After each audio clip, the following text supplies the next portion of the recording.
목자들 통해서 한번 알려주시면 너무나 감사하겠습니다. 네, 광고는 이상이고요. 한 번 더 우리 옆에 있는 분들하고 인사하겠습니다. 오늘도 졸지 말고 집중하자, 이렇게 한번 인사하겠습니다.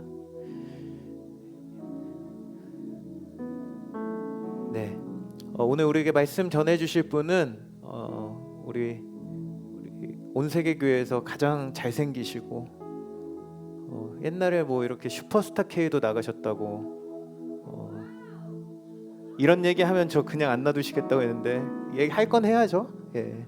그래서 우리 최고의 인기 스타이신 우리 장진선 목사님 나오실 때 우리 큰 박수로, 예, 확실한 거는 오늘 저보다 설교를 훨씬 짧게 하시겠다고. 예.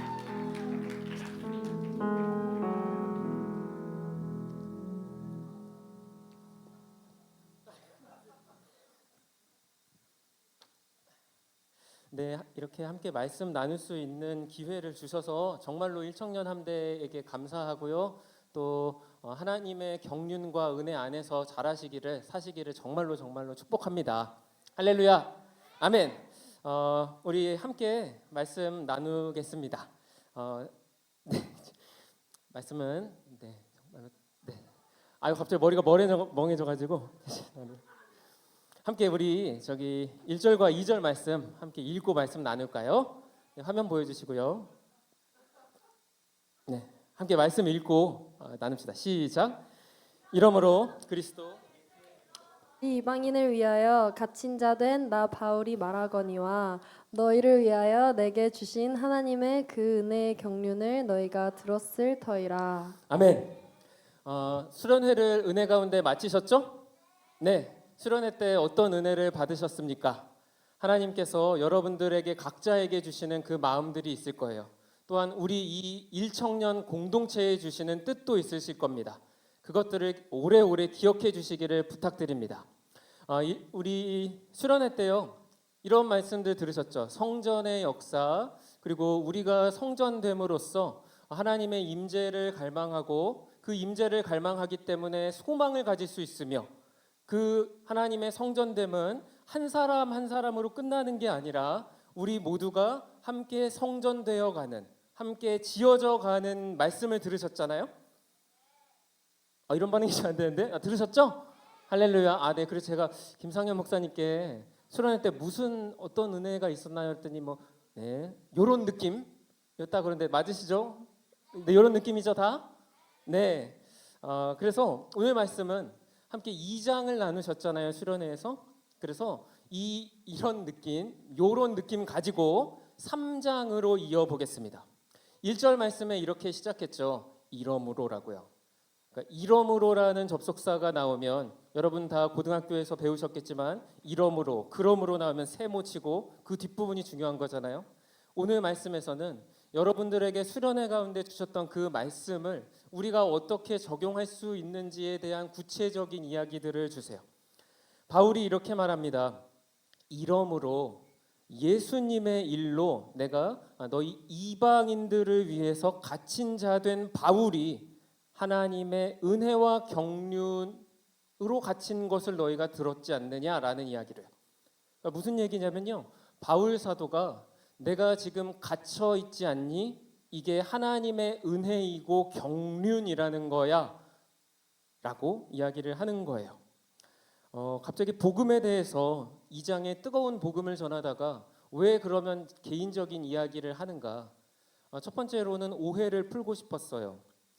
정말 그 선명한 복음을, 죄와 허물 가운데 죽었던 너희를 그리스도께서 살리시고 그리고 너희를 하나님의 작품으로 지어주셨으니 함께 지어져 가자고 선포를 했는데, 사람들은 바울에 대한, 메신저에 대한 의문이 있었어요. 바울 지금 감옥에 있잖아. 죄수가 무슨 이런 얘기를 해? 라는 생각들을 가지는 사람들이 있었기 때문에 바울이 오해를 풀고 싶었습니다. 그래서 자기가 이 감옥에 갇힌 건 무언가 세상에 잘못이 있어서가 아니라 하나님을 전하는, 예수 그리스도를 전하는 일로 갇힌 것이지, 내가 여기 갇힌 건 그래서 은혜일 뿐이고 경륜일 뿐이라고 말씀을 하는 거예요. 사랑하는 일청년 함대의 청년 여러분, 우리가 인생을 살 때 메시지보다도요 메신저가 중요할 때가 정말 많아요. 아무리 좋은 메시지라고 해도요 메신저가 누구냐에 따라 천지 차이죠. 아마 똑같은 원고를 들고 와도 어떤 목사님이 하시는 것보다 여러분이 사랑하시고 신뢰하는 김상현 목사님의 말씀 선포를 들을 때 더욱 기쁨이 넘치시잖아요. 그러시죠? 네, 그러시죠. 그런 것처럼 우리에게도 메시지는 선명해요. 그리고 불변합니다. 예수 그리스도라고 하는 복음의 메시지는 언제나 완전한 줄 믿습니다. 그러므로 우리가 더욱더 힘써야 되는 건 무엇이냐면 메신저로서의 나예요. 여러분들은 메신저입니다. 그리고 여러분들이 하는 모든 게 메시지입니다. 여러분들의 말투, 여러분들의 행동, 여러분들이 인스타에 올리는 그 피드 하나까지도 전부 다 메시지예요. 그리고 모든 사람도 같습니다. 이 세상은 그리고 누군가는 모두 다 그 존재의 메시지를 끊임없이 보내면서 살게 되어 있어요. 여러분들은 어떤 메시지를 보내시면서 사십니까? 예수 그리스도라는 메시지를 보내주시길 바랍니다. 그 메시지를, 복음의 메시지를 보내실 때 여러분들 안에 그 온전하고 완전한 복음이 여러분들을 또한 살게 하는 것이죠. 우리가 영화나 드라마에서 제가 좋아하는 차은우라는 배우가 나오면 저 아내가 그러더라고요. 차은우가 나오면은 그 장르가 차은우라고 요즘 이런 밈이 있대요. 우리는요, 먼저 장르는 예수 그리스도라고 하는 복음의 장르를 사는 사람들입니다. 그 복음의 장르를 선명하게 살아주시는 메신저 되시길 축복합니다. 아멘이에요. 그런데 바울은요, 이 오해를 풀면서 좀 이해가 안 되는 이야기를 하죠. 자기가 그럼 감옥에 갇힌 것에 대한 오해를 푸는 건 알겠어요. 하지만 내가 감옥에 갇힌 게 은혜이고 2절에 경륜이라고 이야기를 해요. 여러분 은혜는 뭔지 아실 거고 그럼 경륜이라는 단어가 좀 어려워요. 설명을 드릴게요. 경륜이라는 단어는 이 오이코네미아라고 하는데요. 오이코스라고 하는 단어 집입니다. 그리고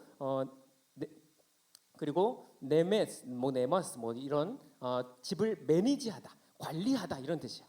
그러니까 경륜이라는 단어는 뭐냐면요, 집을 관리한다는 뜻이에요. 그러니까 인간 편에서의 집을 관리한다. 여러분 어떤 집을 관리하세요? 그러니까 우리에게 주신 할 일들과 여러분들에게 주신 어떤 청지기적인 사명들이 있을 거예요. 인간 편에서의 경륜은 여러분들에게 주신 사명이고요. 하나님 편에서의 경륜은 하나님이 하시고자 하시는 일, 하나님도 집을 꾸리세요. 역사를 쓰시죠. 그래서 역사를 써나가시는 것입니다. 바울이 이렇게 감옥에 있는 것이 은혜이고 하나님의 경륜, 이제 하나 배우셨죠? 이제 성경에 에베소서의 경륜이라는 단어가 4번이 나와요. 그리고 이 단어는 바울 사도만 썼어요. 그래서 이제 앞으로 경륜이라는 단어가 나올 때 인간 편에서는 뭐라고요? 하나님께서 우리에게 맡기신 어떤 사명, 그것의 청지기적인 그런 자세고요. 하나님 편에서는 하나님의 역사, 집을 꾸리는 것입니다. 바울은요, 감옥에 갇힌 것에 있어서 사실은 왜 제가 감옥에 갇혀야 됩니까? 라고 생각할 수 있었어요. 하지만 그것은 바울의 기도 제목의 성취였습니다. 바울은 오늘 말씀에서 본 것처럼 이방인들의 사도가 되기를 자처했어요. 즉 하나님, 예수 그리스도라고 하는 우리의 주님이여 이스라엘뿐만 아니라 저기 저 로마, 이 세계에도 울려 퍼지게 해주세요. 저를 로마로 보내주세요 라고 기도했어요. 그러고 나서 자기가 생각한 거랑은 많이 달랐을 거예요. 그런데 감옥에 갇히게 되었지만 결국은 이제 황제 앞에서, 고관들 앞에서 예수 그리스도를 증언하는 일들을 하게 될 거예요. 하나님의 경륜은 이루어지고 있는 거예요. 그리고 나에게 맡기신 하나님의 경륜, 그러니까 나의 경륜도 하나님이 이루어가고 계셨던 거예요. 그걸 발견한 것이죠. 사랑하는 일청년 함대 여러분, 여러분들에게는 꿈이 있으십니까? 정말로 하나님이 보여주시는 그 비전이 있으시냐고 여쭤보는 거예요. 좋은 직업 가지는 거, 인스타에 우리 얘기했는데 맛있는데 어떤 좋은 여행지 올리는 그런 피드 올리는 그런 꿈 말고요. 하나님이 여러분들에게 경륜으로서 나의 경륜이기도 한데 이것이 너의 경륜이었으면 좋겠다고 맡겨주시는 그 비전이요. 사랑하는 청년 함대 여러분, 하나님의 비전이 여러분 안에 가득하길 축복합니다. 그리고 그 비전을 하나님 보여주시옵소서라고 여러분들 기도하셔야 돼요. 그 하나님의 경륜이 확인되잖아요. 그러면 상황 앞에 주저앉지 않게 됩니다. 바울을 보세요. 왜 제가 갇혀야 되죠? 하나님, 저 정말로 로마 가고 싶었는데요. 제 계획이랑 다르잖아요 라고 무너지지 않았어요. 하나님의 경륜을 확인하는 자, 그리고 하나님이 나에게 주시는 그 사명을 확인하는 그 사명자는 넘어지지 않을 수 있을 줄 믿습니다. 여러분들 이 고백으로 사셔야 하는 거예요. 어떤 사람도 그럴 때 넘어뜨리지 못합니다. 그리스도인들은 그래서 세상에 증명하는 것이에요. 우리의 부르심이 얼마나 강력한지를 증명하는 겁니다. 사단 마귀가 여러분들을 계속 시험할 거예요. 다른 사람들을 좀 봐. 네 주변의 친구들을 좀 봐. 계속 우리 안에 열등감을 자극해요. 그리고 다른 방향을 더 나아지지 있지 않겠니? 라고 우리에게 제시할 거예요. 아니요. 거절하셔야 돼요. 우리는 그리스도, 예수 그리스도로 살아가는 사람들입니다. 할렐루야, 아멘이에요. 그렇게 살아갈 때 주저앉지 않는, 우울하지 않는, 다시 일어날 수 있는 그리스도인들이 될 줄 믿습니다. 오늘 말씀에서 바울은 그것을 말하는 거예요. 이 세상에서 여러분들은 어떤 그런 경륜을 꿈꾸고 계세요? 다 아마 전공이 다르시죠? 다 다르실 거예요. 그런데 이 세상에 있는 문화들이요, 하나님으로부터 나왔는데 그것이 하나님의 영광을 올려드리는 방향이 아닌 잘못된 방향으로 가는 경우가 많아요. 창세기 4장 20절에서 22절을 보시면요, 가인의 족보가 나옵니다. 그러면서 세상의 사람들, 즉 아담의 그 아벨을 잇는 하나님의 백성들이 아닌 하나님이 없다고 말하는 사람들의 문화가 나오는데요. 함께 읽어보시죠. 3절 시작, 20절 시작. 아담은 야발을 낳았으니 그는 장막에 거주하며 가축을 치는 자의 조상이 되었고 그의 아우의 이름은 유발이니 그는 수금과 퉁소를 잡는 모든 자의 조상이 되었으며 실라는 두발가인을 낳았으니 그는 구리와 쇠로 여러 가지 기구를 만드는 자요. 아멘. 그 중에 세 명이 나옵니다. 야발이라는 사람, 유발이라는 사람, 그리고 두발가인, 다 발발발이죠. 이런 세 사람이 나옵니다. 예전에 우리 이 설교를 들으셨던 분도 있을 수 있지만 이 구절이 너무너무 중요해요. 하나님이 없다고 하는 문명 가운데에 20절에 보시면은 가축을 치는, 그러니까 최초의 기업형 목축업자, 그런 기업가가 나온 거예요. 목축업자가 21절에, 그리고 수금과 퉁소를 켜는, 여러분 악기도 음악이라고 하는 장르도 하나님 없다고 하는 곳에서 나왔어요. 22절이요. 실라는 두발가인을 낳았는데 그는 구리와 쇠로 여러 가지 기구를 만들었다고 합니다. 즉 여러 가지 공예품, 금속, 철강 이런 것들의 선조예요. 그러니까 기업 경영 어떤 목축도 또 음악도 그리고 어떤 공예 같은 것들도 다 하나님 없는 곳에서 태동했어요. 그러면 저는 지금 여러분들에게 세상에 이런 것도 다 하지 말고 다 저처럼 목사가 되라는 거냐? 물론 아니에요. 이 구절들이 있는데 다윗이라고 하는 사람이 있어요. 성경의 다윗은요, 하나님이 내 마음에 합한 자라고 하셨어요. 그 뭐가 얼마나 대체 합했다고 하는가?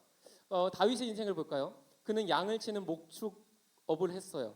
그런데 양을 돌보는데 형제들의 미움을 받기도 하고 왕따를 당하기도 하는데 자기에게 맡겨주신 이 일이 하나님이 어떤 뜻이 있으실 거라고 그것을 믿으면서 불평불만하지 않았어요.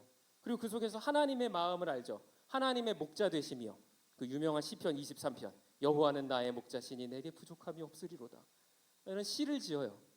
또 하프를 켰죠. 아마 이 양들을 앉혀놓고 이 음악을 켰을 것 같아요. 그러면서 들려줬겠죠.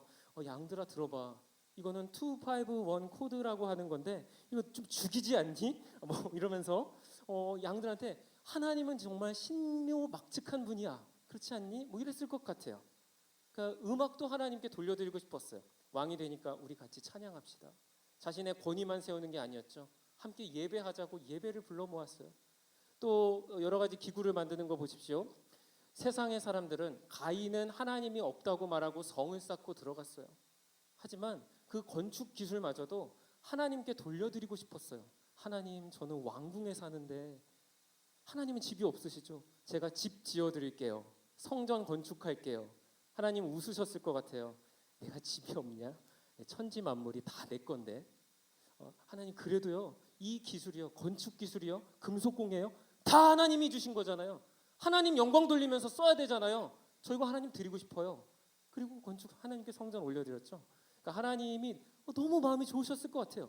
마치 그 지금 순위를 잘 모르겠네요. 이 맨시티의 구단주 만수르에게 축구단의 구단주잖아요, 만수르가. 그런데 한 어린이가 가서 아저씨, 제가 아저씨의 너무 팬이에요. 제가 아저씨를 위해 축구단을 만들어 드릴게요. 맨시티가 있는데 아니, 난 필요 없는데. 아니에요, 저는 아저씨를 위해서 축구단을 만들고 싶어요. 보세요, 이미 베스트 11을 만들어 왔어요. 얼마나 예쁠까요? 만수르가 볼 때 지원이 없을까요? 하나님은 없을 리가 없어요. 다윗이 이런 인물이었어요. 모든 영역들이 다 하나님의 것이잖아요. 하나님, 그런데 세상을 보니까 그렇지가 못한 거예요. 저 이거 하나님께 돌려드리고 싶어요. 음악이요, 하나님 영광 받아주세요. 내가 있는 이 기업이요, 하나님 이곳에서 하나님 일해주세요. 이거 하나님 거잖아요. 이것이 우리의 마음이 되어야 하는 줄 믿습니다. 그럴 때에 하나님께서 놀랍게 역사하시는 거예요. 우리 6절과 7절 말씀 함께 읽어봅시다. 시작. 이는 이방인들이 복음으로 말미암아 그리스도 예수 안에서 함께 상속자가 되고 함께 지체가 되고 함께 약속에 참여하는 자가 됨이라. 이 복음을 위하여 그의 능력이 역사하시는 대로 내게 주신 하나님의 은혜의 선물을 따라 내가 일꾼이 되었노라. 할렐루야. 아멘. 하나님의 능력이 역사하시는 대로 그렇게 우리는 일꾼이 될 수 있는 줄 믿습니다. 할렐루야. 아멘. 우리 형제님들만 한번 아멘 해주실래요? 이 앞에 서는 게요, 사실 되게 엄청 떨려요. 한번 아멘으로 우리 하나님께 결단해 봅시다. 형제님들만 할렐루야. 아멘. 감사해요. 자매님들만 귀여운 척하지 마시고요. 할렐루야. 아멘. 감사합니다. 우리 그 결단으로 삽시다. 한 가지만 더 짧게 나눌게요. 제가 두 가지 은혜를 준비했거든요. 이게 두 번째가 너무 중요해요. 마음 같아서는 여기서 끝내고 싶었는데 그럼 다 환호성이 터지셨겠죠? 복음은요, 개인적인 이런 영역만 끝나지 않아요. 이게 하나님의 엄청 큰 은혜이고 또 능력입니다. 오늘 방금 읽으신 말씀 있잖아요. 6절에 보시면은 복음으로 말미암아 그리스도 예수 안에서 함께 상속자가 되고 함께 지체가 되고 함께 약속에 참여하는 자가 된다고 했어요. 여러분, 우리는 개인의 각자의 어떤 소비를 위해서 이 자리에 있는 거 아닙니다. 여러분들이 어떤 마음으로 이 자리에 오셨는지 저는 잘 모르겠어요. 그런데 우리가 드리는 이 예배 시간이요, 하나님이 보시기엔 어떠실지를 한번 생각해 보십시오. 바울도요, 내가 이방인의 사도로 보내진 것은 내 개인적인 어떤 은혜나 경륜이 아니라요, 오늘 말씀에 나오죠. 8절부터 10절에 보시면은 특히 10절에 이는 이제 교회로 말미암아 하늘에 있는 통치자들과 권세자들, 모든 하늘과 이 세상의 권세자들, 그리고 하나님의 각종 지혜를 알게 해주시는 것이라고. 즉 우리 각자에게 주시는 은혜들이 있고 경륜들이 다 있으실 거지만 그것들을 통해 우리는 교회를 이루고 그리고 그 교회를 통해서 하나님의 경륜을 써내려 간다는 것이에요. 우리는 모두 다 같은 선물을 받은 자들입니다. 구원이라는 선물이에요. 예수 그리스도를 주님으로 믿는 믿음이라고 하는 선물입니다. 이 믿음은 얼마나 너무너무 귀한지 몰라요. 여러분들에게 주신 이 선물을 소중히 하십시오. 그런데 이 선물이 얼마나 놀랍냐면요, 하나님께서는 선물을 준비하셨는데요, 그 선물의 준비 기간이, 어떤 선물이 있으면은 포장도 그렇고 안에 내용물도 그렇고, 그 내용물은 예수 그리스도시죠. 그것의 준비 기간이 있을 거잖아요. 하나님께도 그 준비 기간이 있는데요, 저는 이 준비 기간이라는 것을 묵상을 해보니까 제가 언제 그러면 이런 선물을 준비해 봤지? 라고 하는 생각을 해보니까요. 저도 2년 전에 결혼을 했걸랑요. 그때 결혼을 할 때 아내를 위해서 프로포즈를 준비했었던 생각이 났어요. 예쁜 꽃도 준비하고요. 또 뭐 의자도 앉혀놓고 이 주변에 예쁜 장식도 하고, 그리고 그럼 아까 노래를 얘기하셨네. 이제 뭐 노래를 준비해서, 저는 찬양팀들을 되게 존경해요. 그래서 그 가사를 외우고, 다 외우고 부르시잖아요. 스크린이 있지만, 그죠? 그래서 가사를 또 외우고 이렇게 막 부른다는 게 이게 너무 시간이 많이 들어간다는 것을 그때 깨달았어요. 아, 뭐 이런 반응으로 보세요. 형제님들 다 하셔야 돼요. 언젠가는 시간 문제일 뿐입니다. 다 하셔야 돼요. 또 자매님들도 똑같아요. 다들 언젠가 받으실 텐데, 그때 우리 형제님들이 사실 별로 그렇게 센스가 없어요. 저를 포함해서. 그런데 그 준비 기간이 정말로 시간이 많이 들어가요. 그래서 기쁨으로 그것들을 감동으로 받아들여 주셔야 돼요. 물론 저희 아내도 그러했고요. 뭐 제가 뭐 노래를 잘 불러서 그렇겠어요? 아니에요. 정성이 들어가니까 감동하는 거죠. 하나님께서 여러분들에게, 그리고 그 공통된 구원이라는 믿음이라는 선물을 가지고 우리를 이 자리로 불러 모아 주셨는데, 그 선물의 준비 기간을 아세요? 오늘 말씀에 나와요. 9절에 영원부터예요. 하나님께서 나를, 그리고 우리를 구원하시려고 하는 하나님의 경륜은요, 영원이라고 하는 그 전부터 준비되어졌다고요. 이러니까 감이 잘 안 오시죠? 영원이라고 하는 시간은 어떤 시간일까요? 시간을 쭉 이어가는데 그걸 무한대로 어떻게 쭉 이으면 그게 그러면 영원인가요? 아니요. 엄밀히 말하면 달라요. 0.999999999가, 뭐 수학을 하시는 분들은 잘 아시겠지만 전공자인 분들은 엄밀히 말하면 1과는 다른 개념이잖아요. 그런 것처럼 시간을 잇는다고 아무리 오래 준비한다고 그게 영원은 아니라고요.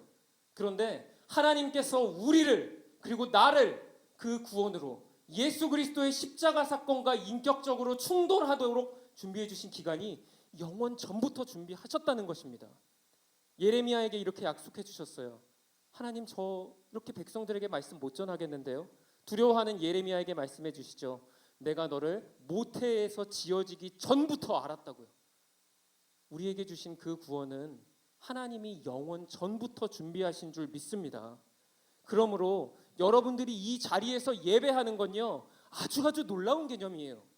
하나님께서 영원 전부터 나의 구원을 준비하셨고 우리의 이 예배를 준비하셨다고요. 그러므로 여러분들 예배를 드릴 때 하나님이 이 자리를 정말로 기뻐하신다는 마음을 가지고 예배를 드려 주십시오. 함께 지어져 간다는 것, 찬양을 드릴 때도 그러합니다. 좋은 찬양은 어떻게 가능할까요? 찬양팀이 열심히 준비하면 가능할까요? 물론 도움은 많이 됩니다. 그러나 그것만으로 끝나지 않아요. 입을 열어 찬양하십시오. 하나님께 올려드려지는 예배예요. 하나님이 이걸 받고 계세요. 그리고 이걸 받기 위해 당신을 영원 전부터 준비하셨다고요.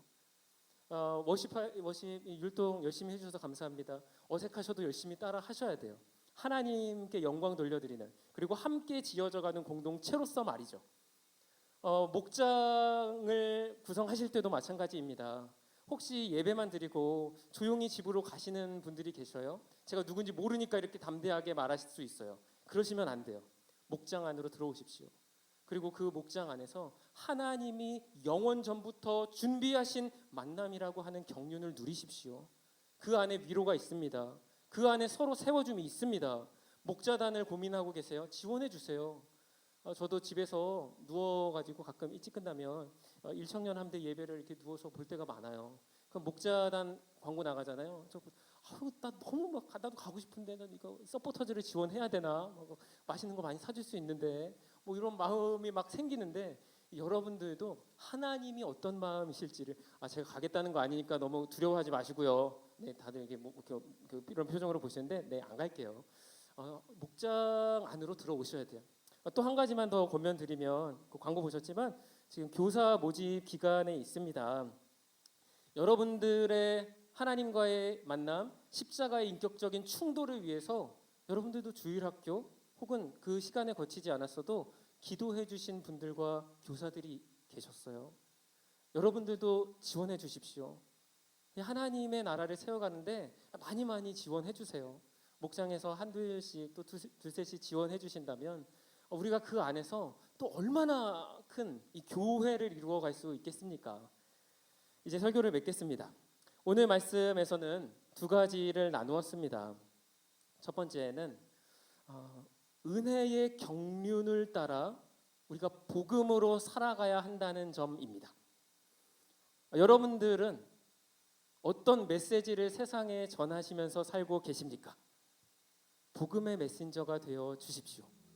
그렇게 사실 때에 여러분들 안에는 불안감이 떠나갑니다. 왜냐하면 하나님의 경륜은 실패하지 않기 때문이에요. 나의 계획은 실수할 수 있어요. 그런데 하나님은 완전하신 분이세요. 내 인생이 미끄러진다고 하여도 하나님의 그 계획을 내가 함께 써나가고 있다면 하나님은 실패하지 않으시는 분이시기 때문에 그 우리의 인생을 다시 일으켜 주실 줄 믿습니다. 그 안에서 담대함이 나오는 것이죠. 두 번째는 우리는 함께 교회를 세워가는 사람들입니다. 함께 지어져 가는 사람들인 것이죠. 여러분들 각자에게 오늘 말씀 가운데 주시는 도전이 있을 겁니다. 찬양 가운데 입술을 여십시오. 찬양팀에 지원해 주세요. 목장 안으로 더욱 들어와 주세요. 교사로 지원해 주세요. 그것이 어떤 것일지라도 하나님 제가 너무 바쁘지만 그러나 하나님의 그 경륜을 신뢰하기 때문에 저희의 경륜이 하나님께 드려진다면 하나님이 저희의 인생을 더욱 사용하시고 기뻐 받아주실 줄 믿습니다 라는 마음으로 나아갈 때 우리 하나님 더욱 영광을 받으시고 함께 해주실 줄 믿습니다. 할렐루야 아멘. 그런 일청년함대 되길 축복합니다. 찬양하며 나아가겠습니다.